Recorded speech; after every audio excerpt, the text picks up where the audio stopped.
Nakakatakot ang lineup ng Lakers kapag natuloy na ang trade na ito. Pero bago yan, Rui Hachimura open ng e-trade ng Los Angeles Lakers. Naayon pa nga kay Eric Pincus ng Bleacher Report ay maaari daw i-considera ng Los Angeles Lakers na isama ang forward na si Rui Hachimura sa isang trade package. Pero sa isang player lang daw na all-star caliber. Yan nga daw mga idol ang offered na maaaring tanggapin ng Lakers para isama nila sa trade package si Rui Hachimura. Na malabo nga daw e-trade ng Lakers si Rui para sa isang role player na may kapantay nitong salary.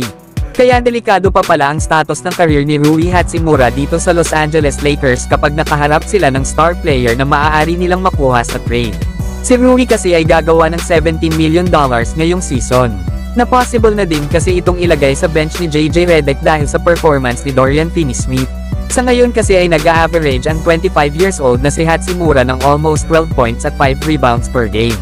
Na meron namang 48% shooting sa field at 41% shooting naman beyond the arc.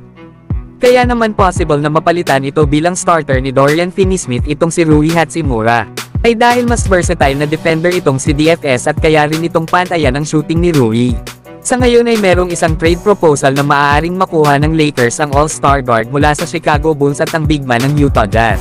Ito daw ang trade na kinakailangan ng Los Angeles Lakers para makagawa sila ng deep playoff run. Maaari nga daw makuha ng Lakers sila Zach LaVine at Walker Kessler. Para naman sa Chicago Bulls ay makukuha nila sila Rui Hachimura, Gabe Vincent, Jared Vanderbilt, Christian Wood at Patty Mills. Kasama pa ang 2030 first round pick swap mula sa Lakers at isang 2025 second round draft pick. Para naman sa Utah Jazz ay makukuha naman nila sila Jalen Hood, Shafino, Cam Reddish at ang protections ng 2027 draft pick. Kasama pa ang 2029 first round draft pick at isang 2029 second round draft pick mula sa Chicago Bulls. Nasa trade nga na ito ay makukuha na ng Lakers ang inaasam nilang sentro na si Walker Kessler. At ang dagdag na puwersa sa kanilang opensa na si Zach LaVine. Lalo at sa ngayon ay nag-a-average si Walker Kessler ng 10 points at 11 rebounds per game.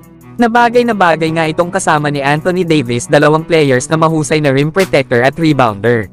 Mas magagawa pa ni Anthony Davis na makapag-focus at operate sa kanyang opensa kapag bumalik ito sa pagiging power forward.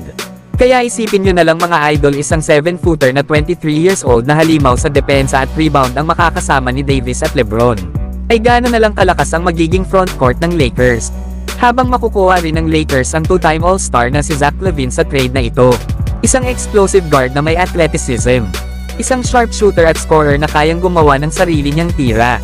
Kaya bagay na bagay itong kasama nila LeBron James at Anthony Davis. Isang player na kayang tumulong sa dalawang superstars ng Lakers sa paggawa ng score sa kanilang kupunan. Na ngayong season nga ay nag-a-average ito ng 23 points per game. Na meron namang 51% shooting sa field.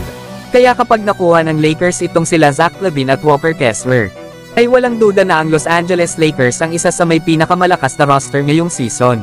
Pero kayong mga idol, gusto nyo ba na mangyari ang trade na ito?